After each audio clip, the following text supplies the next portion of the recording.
How you doing there? Welcome back to Babylon Talmud. Today we're studying Daf Lamed Aleph, Daf 31, Masechta Avodah Zarah. Friends, friends. Gewaldig. So today we're going to continue discussing like Yenesech, Stam Yenam. We start getting into a very interesting discussion, which I feel like is going to be kind of like guiding us, I feel like, throughout the Masechta. Just because like Tosfos is kind of quoting Gemaras related to this, like from later on, like towards the end of the Masechta. And that's kind of the, I think, very interesting question, which I think is probably on a bunch of our minds, is like storing wine with non-Jewish people or non-Jewish people, touching kosher wine and what that means and stuff like that, which I think is just an interesting sugya. So today, and how that relates to Stam Yenam, Yenesech, and so today we're going to get into a concept of storing wine with a non-Jew. Do you have to be concerned about Yenesech, or making sure that it's sealed, or right, things like that, which is interesting. How does that relate to beer? Right, generally speaking, I think we don't think too much about beer, I think, but it comes up with the Gemara about drinking either non-kosher beer or beer with non-Jews. Interesting questions over here. So that's what we're going to discuss on today's Daf Lamed Aleph, Masechta Avodah Zarah. So interesting things. Let us begin. We're going to start on Daf Lamed Amid Beis, all the way, almost all the way to the bottom, 2 lines from the bottom. Amr Asi, Amr Reb Yechanan, Mishum Reb Yehuda ben Beseira. Oh, so it says Reb Asi named Reb Yechanan from Reb Yehuda ben Beseira. Shleisha Yenis Hein. There are 3 basically categories of wine, right? When we're talking about wine belonging to Ovdei Kochavim. Now, generally speaking, I think that we just la'alacha. I think we assume that this basically refers to wine belonging to non-Jewish people generally. Now, there are basically 3 categories. There's Yein Nesech, which is be'etzem wine that has actually been used for Avodah Zarah. There's Stam Yenam, which is wine that hasn't necessarily been used for Avodah Zarah. But we just don't know. It's just by like the default, wine that a non-Jew has would be Stam Yenam. And then the 3rd category that we get into is kosher wine that belongs to a Jew that he's storing by a non-Jewish person. So here we go. So Shlosha Yenos Hein. There are 3 categories of wines. Yein Nesech. So there's wine that has actually been used for Avodah Zarah. Well, Aser Ba'ana Umitame Tuma Chamura B'Kazais. That's extremely interesting. So first of all, it's Aser Ba'ana. Okay, that's not a surprise. If you have wine that was used for Avodah Zarah, in the service of Avodah Zarah, for libation for Avodah Zarah, whatever, so then of course it's going to be Aser Ba'ana. You can't get any benefit from it. But the Gemara, but then Rabbi ben Beseira says something very interesting, which is Tuma Chamura B'Chazais. It's basically the same level of like Tuma Sameis Be'etzim. Right? What does Rashi say? Tuma Chamura Masa ve'oil kemeis iskash krovis avodas kochavim lemeis. Wow. That just like a mace, right, a corpse, so it'll be matame a whole house and everything in the house, people, vessels, everything. If there's a kazayas of the mace, also matame b'masa if you carry it. So actual Yein Nesech has that level of tumah, which is interesting. Like, I assume we're not talking about like para aduma kind of tumah. So like, I wonder, we're just like tumas erev, like you're tummy until the evening. I don't know. I didn't actually see. I'm not sure, but it sounds like it would be metame, people, I guess. Metame ba'o and b'masa. Very interesting. Stam Yenam, so kind of just a wine that belongs to a non-Jew, even though it hasn't, we have no evidence that it's been used for Avodah Zarah, but it's just wine that belongs to a non-Jew. Also, you may not get benefit from that wine. Umitame tumas mashkin baravis.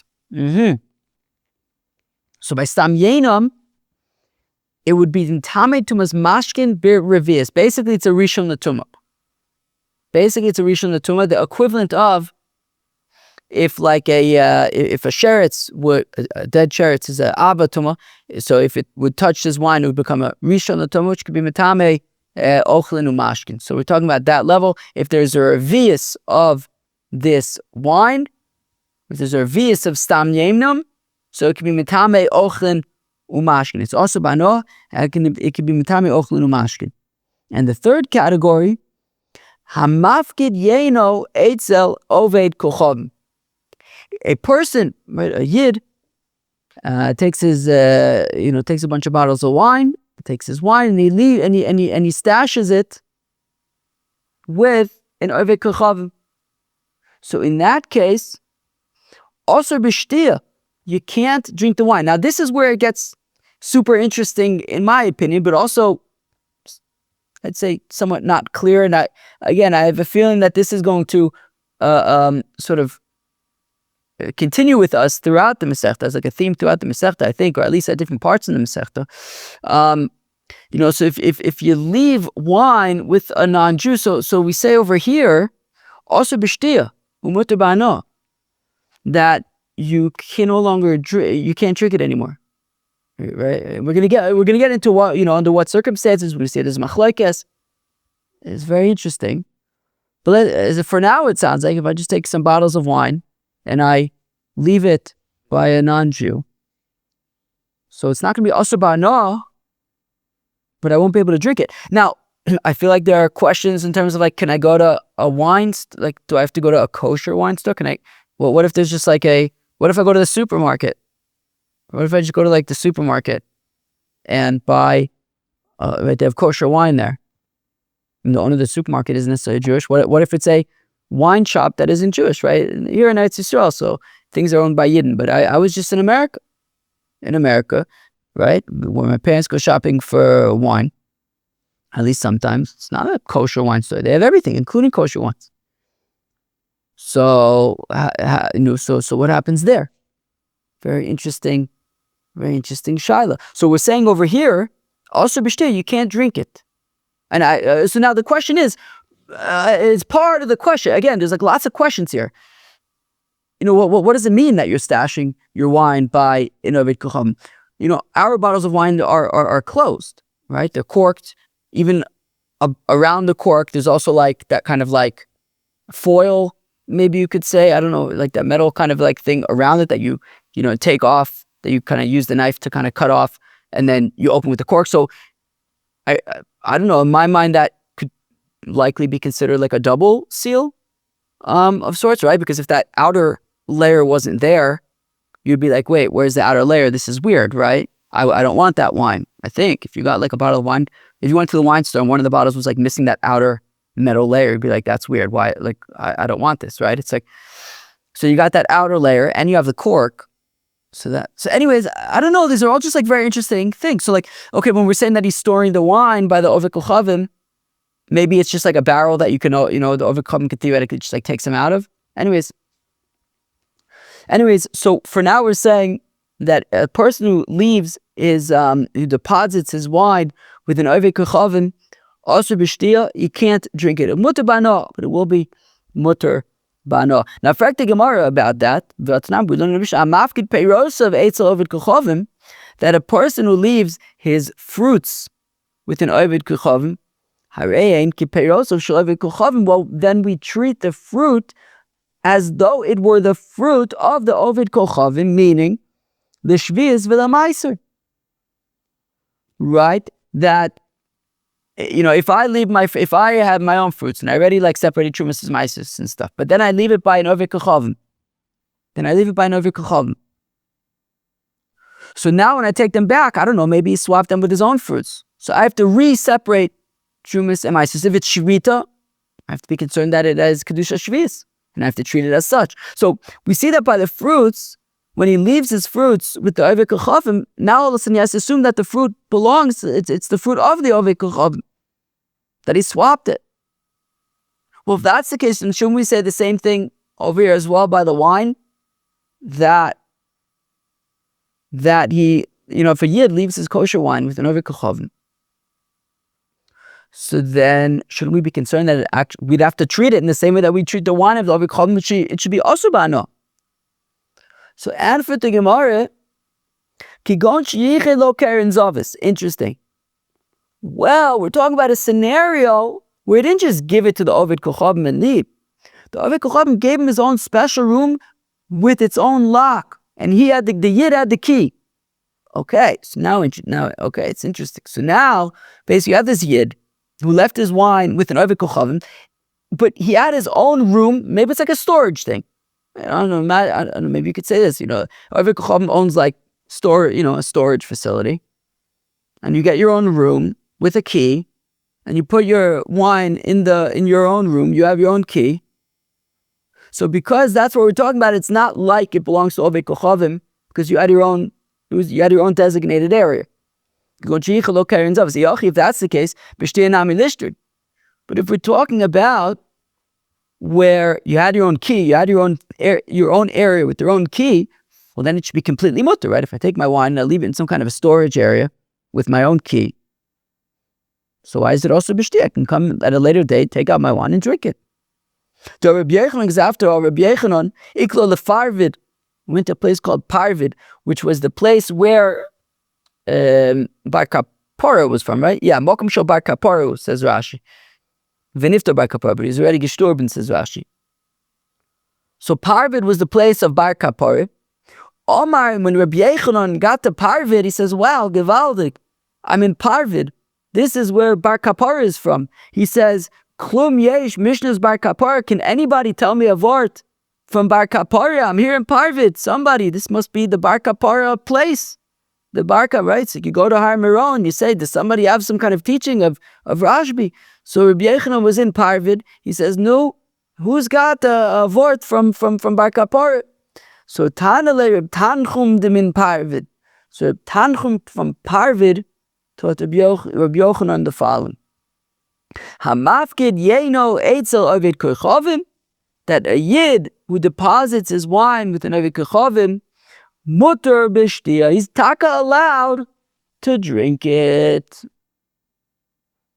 Kari ole, and so Rabbi Yochanan says, wow, mamish gewalt. Rabbi Yochanan says, wow, mamish gewalt. Mikom she'ipol ha'etz sham yehu, that he applied the pasuk, the verse from Keheles, that the place where the tree falls, there it will be, the place where Bar Kapara lived, so he is there. Bar Kapara lives. Sham Yehu Sagadat. What do you mean he's there? He's gestorben. Ela Sham Yehu Peirosov. There his fruits will be. Meaning Bar Kapara lived in Parvid, and while he is no longer there physically, his fruits remain. And people, the great people like Reb Tanchum bin Parvid, are sharing his teachings, for the future. And therefore, Rabbi Yechanan was able to benefit from the fruits of Bar Kapara in Parvid. Now, so what's the dealio? On the way down, we said that one who stores his wine, a Yid who stores his wine with Oved Kochavim, so we said you're not allowed to drink it, but you can get benefit, but you can't drink it. But we see from this incident with Rabbi Yechanan and the teaching of Bar Kapara that it's mutter. It's mutter. So, Reb Zarah lekasha ha Reb Eliezer Rabbanon. Oh, gewaldig. This is big. This is big. So says Reb Zarah. So it's taka machlokes Reb Eliezer and the Rabbanon. It's taka machlokes Reb Eliezer and the Rabbanon. It's taka machlokes Reb Eliezer and the Rabbanon. The Tanya that we learn in the Brisa. Echad alekeach ve'echad hasocher buys b'chatzer shel Oved Kochavim. Oh, so if you have a courtyard belonging to an Oved Kochavim, you have a courtyard belonging to an Oved Kochavim, and in the courtyard there's a house, and a Yid buys the house or rents the house, and it's his house. He's renting it. He already bought it. It's his house. He's got the key. Nobody else can go in. It's his house. He has the keys. Only he can get in. And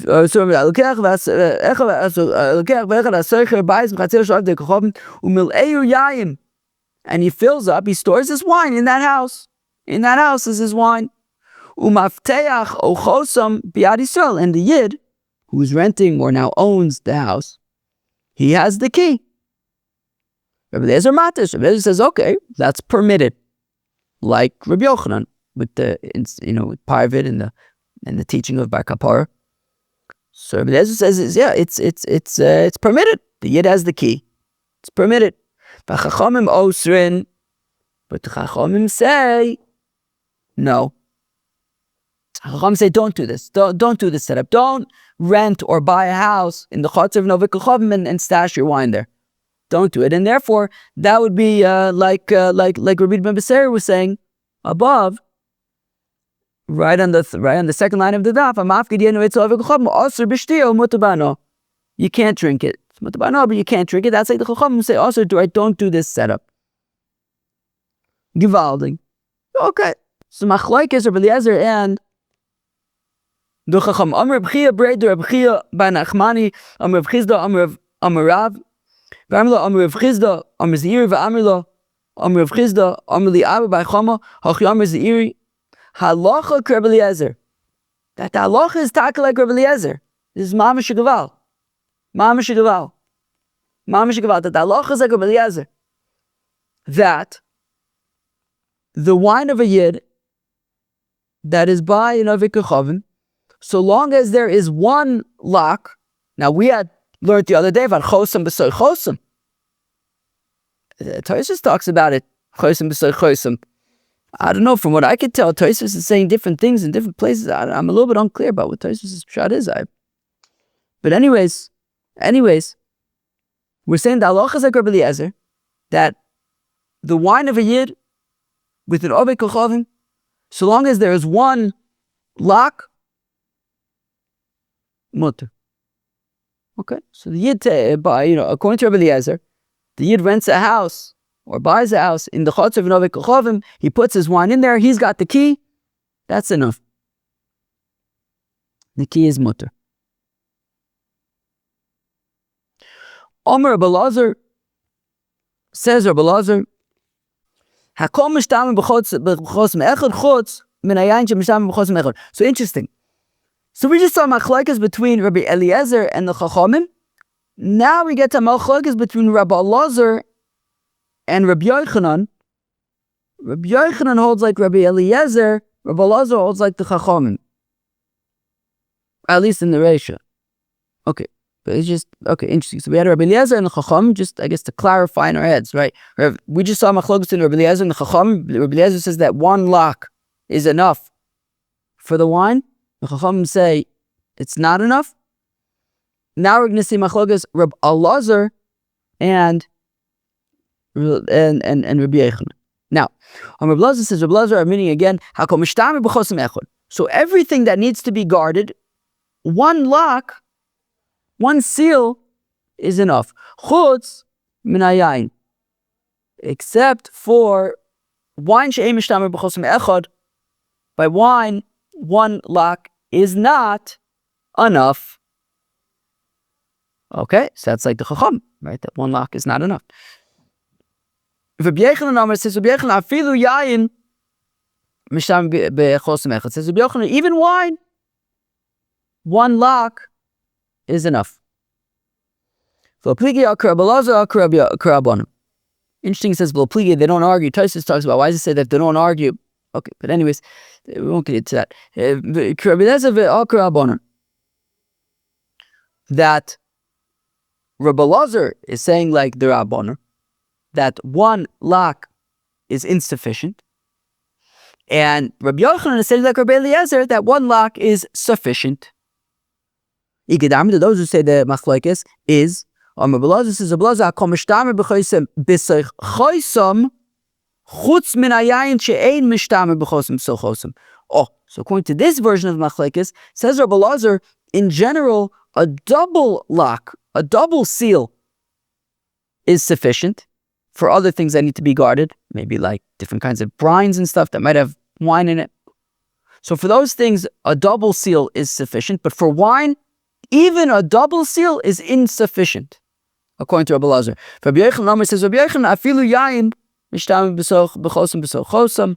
Whereas Rabbi Yochanan says, no, even wine, a double seal will suffice. So according to this version, both hold like the Rabbanan, that a single seal is insufficient. The Shailis does a double seal work. Marsaver ki plige Rabbanan ale Rabbi Elazar b'chosam echad aba b'chosam b'chosam sharu. Rabbi Yochanan holds that when the rabbis argue with Rabbi Elazar, that is only by a single seal. That they argue that a single seal is insufficient, but a double seal is fine according to the Chacham. That's what Rabbi Elazar holds. Whereas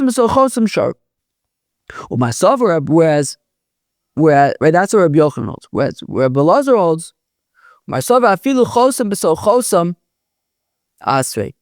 whereas Rabbi Elazar holds that the Chacham's opinion is that even a double seal would be insufficient. Okay, fine. That is, according to this version, that's the machlokes between Rabbi Elazar and Rabbi Yochanan, that both agree, both are holding like the Chacham. The question is, they argue about how to understand the opinion of the Chacham. Rabbi Yochanan says that the Chacham only argue with Rabbi Eliezer. I hope I didn't say Rabbi Elazar. There's people outside making noise. It's distracted me. Right. So the Chachamim hold. No, Rabbi Yochanan holds that when the Chachamim argue with Rabbi Eliezer, it's only with regard to one seal, but two seals would suffice for wine. Whereas Rabbi Elazar holds that when the Chachamim argue with Rabbi Eliezer, it means even two seals would be insufficient to protect the wine from the Chachamim. Now, what does a double seal look like? Let's describe a double seal. There's a few options. Amar Rava says, Rava, if you take a basin, so if you have a barrel of wine, and then you take a basin and flip it over the top of the barrel, shrika v'chasima, and then you close the basin on the barrel. You use clay, and you close it. You take the basin and you use clay to kind of, close it around the barrel. And then v'chasima, then you add like a seal, like a stamp of sorts, right? Some kind of seal. Like if the seal is broken, don't use. Right? You go to the supermarket, you buy, I don't know, milk or something. I don't really ever buy milk, but when you buy the milk, there's like a seal around it, and if this seal is broken, void, right? So maybe you take, like in the stamp, maybe they who's that? Was Koutis talking about it? Koutis was talking about these seals, but it's all the same concept. That, I don't know, maybe you take some kind of mark, and you mark the clay somehow with some kind of indentation or something that you clearly be able to see if it's been tampered with, if it's been broken. Anyways, okay, fine. So you take this basin, you kind of use some clay to kind of close it around the barrel, and then you take some kind of seal, and then, if the seal is broken, void. Okay. So that's a double seal. If you don't have both elements, insufficient.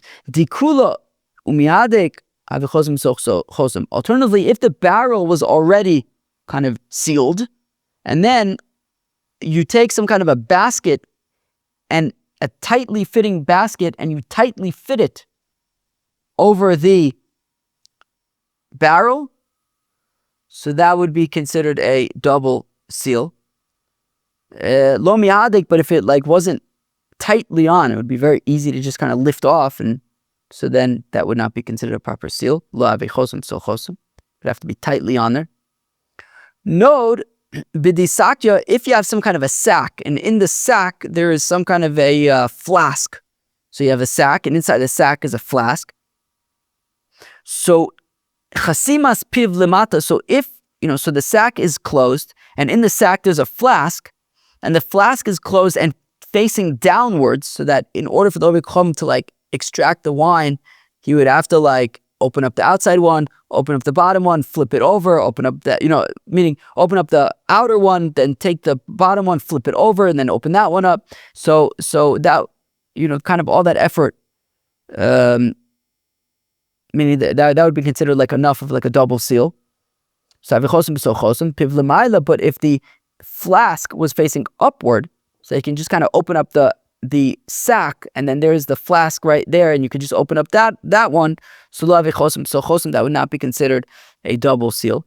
The kayev pume legov, but if you take if that flask, the top, right, it's a leather flask. So if the top of the leather flask was like folded into the flask, folded like downward into the flask itself, vitzier v'chosim, and then, so meaning you had the flask was closed. After the flask was closed, you then pushed it down into itself, and then you closed kind of the new top of, I don't know if you can imagine like this leather flask, you tie up the top of it, you push it inwards into the flask, and now you have like a new, and then there's like an indentation where it was pushed in, and then you tie that and seal that. That would also be considered a double seal. That would be considered a double seal, to the extent that I think you wouldn't even necessarily need the outer sack anymore. Meaning, if you have a flask and you seal it once, and then you push it in and then seal it again, that would be considered a double seal. Gewaltig. Okay, fine. Very interesting stuff so far about storing wine of the Kochavim. We've seen the Machlokes Rabbi Eliezer and the Chacham. Rabbi Eliezer says that a single seal is sufficient, and we seem to pass in that way. Interesting stuff. Tanur the Rabbis taught.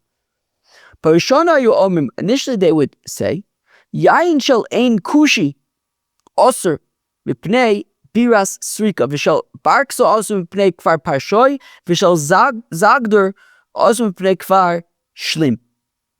So these were 3 Koutis towns. Now, Chevra, I was wondering, do you think that there is a connection between the Koutim and the Chutim? What do you think? The Koutis were like these unclear people that like they converted to Judaism, but not really. It was maybe like over time they are now maybe the Houthis kind of over time became the Houthis. I don't think it's so insane. I don't know. We had these like Koutis people, and then I guess maybe at a certain point they're like, maybe they were exiled from the country, ended up in like Yemen, became the Houthis. And just like we refer to the Houthis as the Houthis, maybe we should refer to the Koutis as the Koutis. Anybody have a problem with that? Okay, it's done. So basically we have these, we just listed 3 Koutis towns. And these 3 Koutis towns are close to 3 Oved Kochavim towns. And so now, we said, you read that again. Initially, they would say, Yain shel ein kushi, the wine of Ein Kushi, which was a Koutis town, osir, mipnei biras srika, because biras srika was close by, and that was an Oved Kochavim town. Mishal barkisa osir, the wine of Barkisa, another Koutis town, is osir mipnei kfar parshoy, which was an Oved Kochavim town nearby. Mishal zagder, a third Koutis town, also mipnei kfar shlim, because of kfar shlim, which was also which is Oved Kochavim place nearby. Chazul Omar, but then so initially they said all wine from these towns is osir, but then they kind of qualified that. Chavius psuchis asuris stumus mutaris. Okay, interesting. That chavius, that barrels that are open in these Koutis towns, those are problematic. Stay away from those, because we don't know what the deal is. Maybe people came from these Oved Kochavim towns and they were touching the wine. Stay away from those. But if the barrels are sealed, they're acceptable. Look can read the Toisvis, a tiny little Toisvis, all the way at the bottom of Lamed Aleph, Mud Aleph.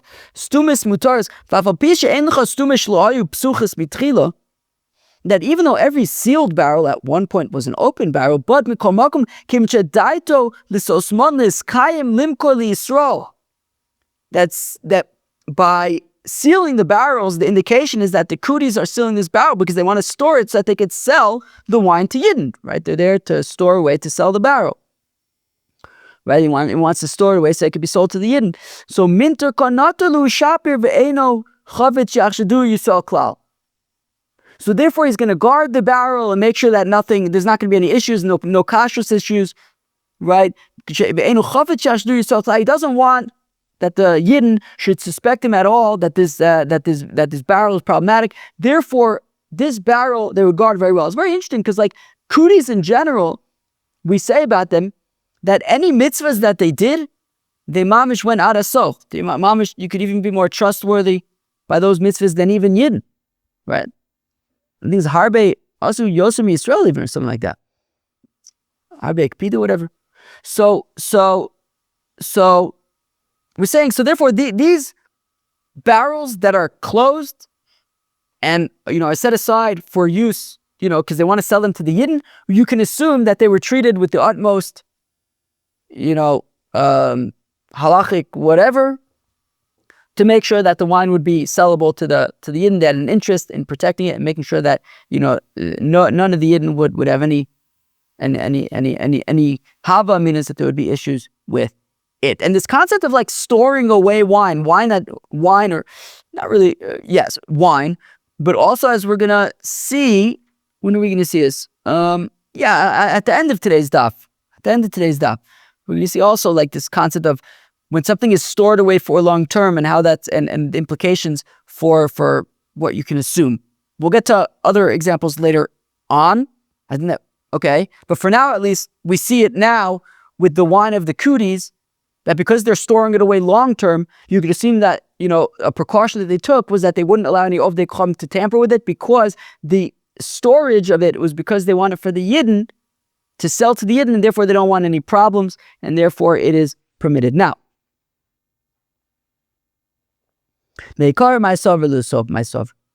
how come initially they said that all of the wine from these Kouti towns are usher, but then they sort of reconsidered to say only open barrels are usher? So Meikar Savar, initially they figured in Kusi Makbid al Maga Ovid Kocham. Initially they figured Koutis just simply don't care, right? The mitzvahs that they do, they're very makbid on, but this was not a mitzvah that they did. Therefore, they just simply didn't care about Maga Ovid Kocham. Loshna Psuchis Loshna Stumis. Doesn't matter if it was open, closed. The Ovid Kocham would be able to do whatever they wanted. Ulvasov Sover, but then in the end, the consideration was kilo kopera psuchis. That the conclusion was that when the Koutis don't care, they don't care about open barrels. Astumis makbid kopid, but if it's a closed barrel, then they care. But now flek the Gemara, ustumis mutaris. Is it really true that the closed barrels would be permitted for a minute? But we have a contradiction. Hasholeh chovis shel yain biyad kusi. A person who sends, right? If a Yid is sending a barrel of wine to another Yid, Reuven is sending a barrel of wine to Shimon, and he's sending it with a Kouti. Hasholeh chovis shel yain biyad Kouti. V'shatzir v'shamurias biyad Ovdei Kochavim, or brine and murias with an Ovdei Kochavim. Brine is basically what Rashi talks about it. Tzir mizeh v'ziv shel dogim. When you take like fish, it's some kind of fish brine. So some kind of fish brine. Okay, if I'm fine. And murias is some kind of fish intestine situation. I think one of them was, maybe brine was like a dip of sorts.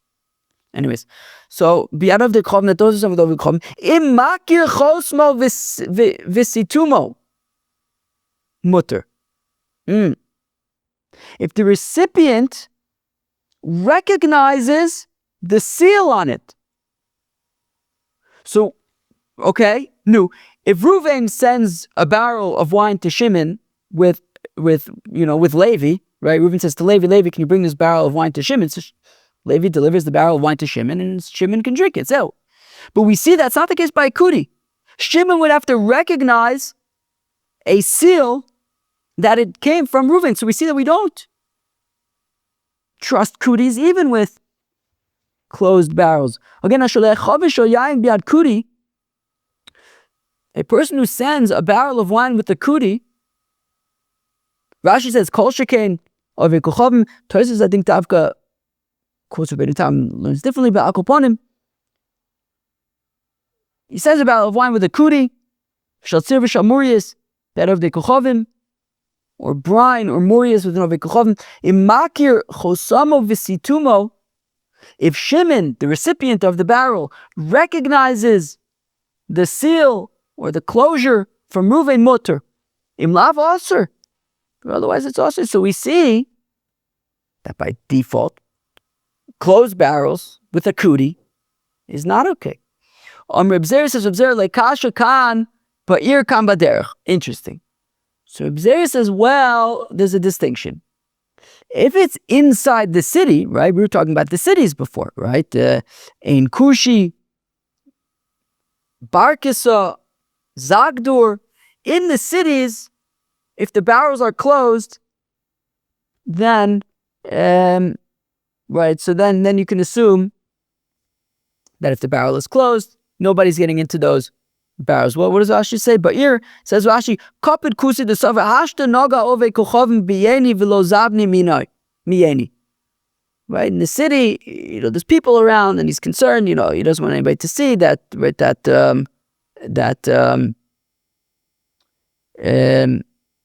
Right, he's worried, as we said. For his business, he doesn't want the there's going to be in the city. He's going to be careful to make sure that any of the kochavim stay away. But baderech, on the way, when nobody's around, so there, even by the closed barrels, he won't necessarily be makbid, and he'll let the kochavim deal with the wine.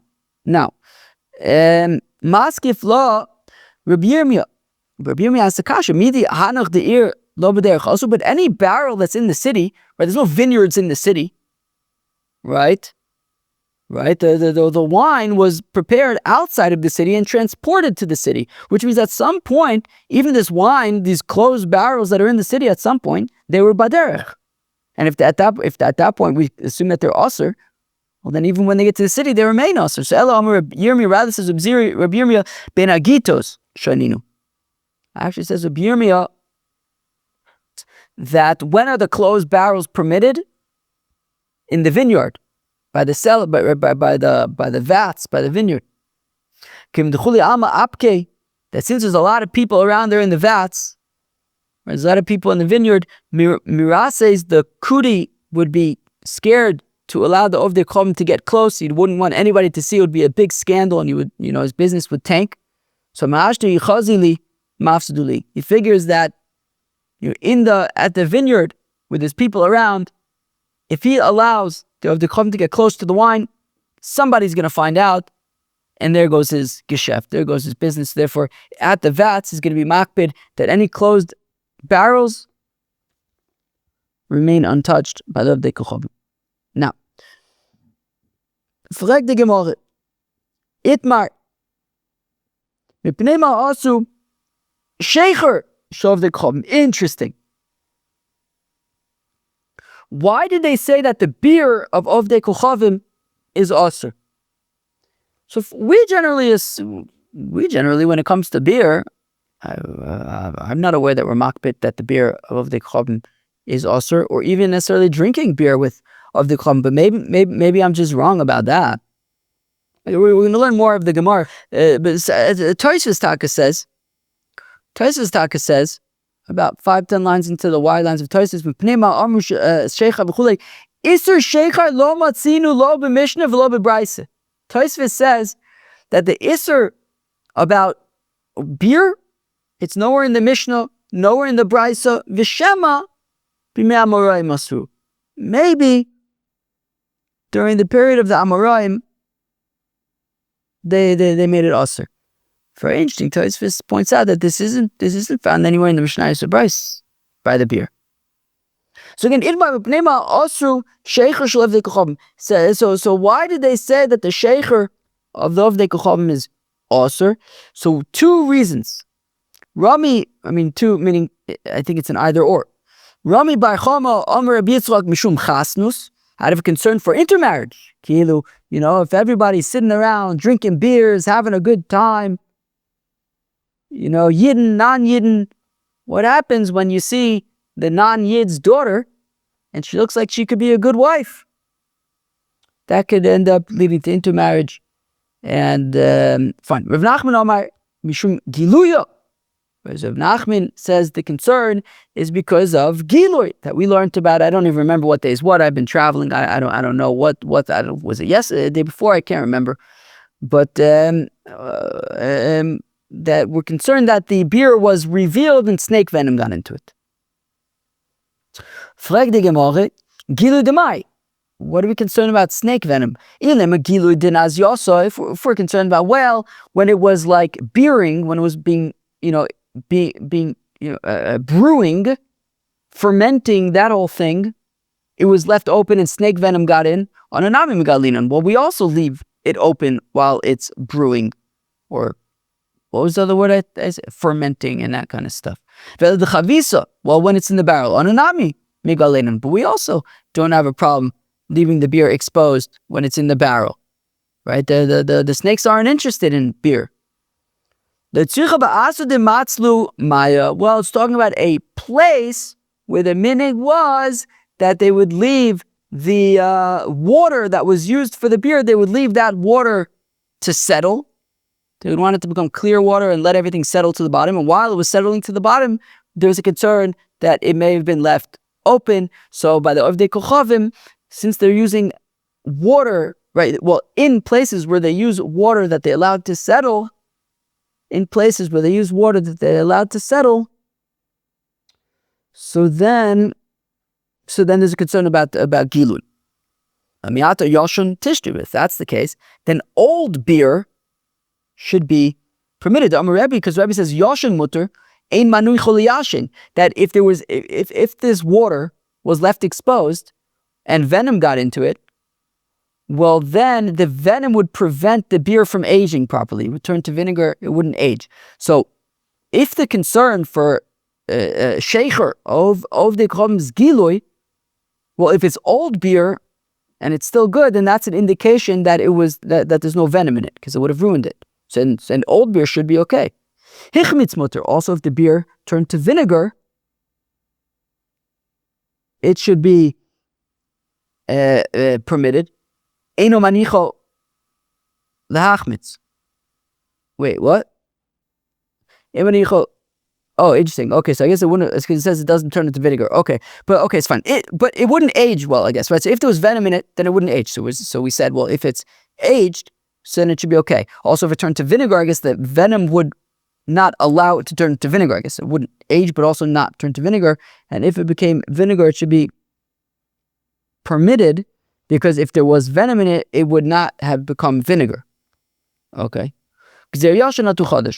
But still, we say not to drink the old beer out of concern for, we don't want to drink the new beer, so we just say don't drink any sheikher of the Kochavim. Now, listen to this. This is interesting. Rav Papa mafikin le le'abava dechanusa v'shasi. So Rav Papa, by the way, of course, was in the beer business. So Rav Papa, what he enjoyed, I guess it was a certain beer that he enjoyed, belonged to an Avdei Kochavim.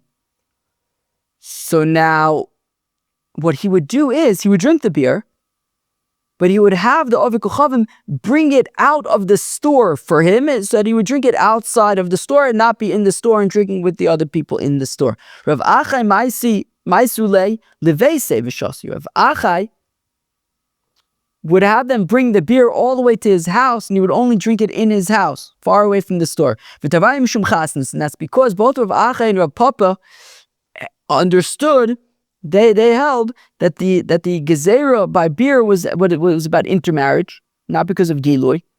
And therefore, there was no problem technically with drinking the beer. There's no issue of Gilui. The issue is intermarriage. But they figured, so long as they're not going to drink it with the Ovdei Kochavim, Rav Papa had them bring it outside of the store. Rav Achai all the way to his house. So therefore, there's no issue of Chaslus in that scenario. So therefore, they would drink. So they would drink the beer in a way where there was no concern of Chaslus. Interesting. Rav Achai Rav Achai was a little bit more machmir than Rav Papa was, whereas Rav Papa would drink it right outside the store. Rav Achai would have them bring it all the way to his home, to be further away. Rav Shmuel bar Bisna ikla leMargvon. Rav Shmuel bar Bisna visited Margvon. Now Margvon, what does Rashi say about Margvon? About 10-15 lines from the bottom of Rashi. Yisrael chashudin ayu. They were Yidden who were a little bit suspect. Velo ayu makpidin al yenom shovdei kochom. They weren't makpid to make sure, there was a concern that the bekitzer, the wine could have been, yenesech, samyenim, whatever it was. Maybe they could have let the Ovdei Kochom touch it, deal with it. So where am I? Rav Shmuel bar Bisna ikla leMargvon. Aisle chamer v'lo ishtis. They brought him wine. He didn't drink the wine. Aisle shichra v'lishti. Then they brought him beer, and he didn't drink that either. So I understand why he didn't drink the wine. He was suspicious. He thought maybe the Ovdei Kochavim were dealing with it. Shechra mishum mai. What was the problem with the beer? Mishum shimtza the shimtza. Well, he was concerned that if he drank the beer, then he might end up drinking the wine. Okay, fine. Givaldi. Amarav says, "Rav, I shechra the Aramoya. This beer of the Arameans shari." So Rav says that actually the beer of the Arameans is permitted. V'chia brilo nishte minei, but my son Chia should not be drinking it.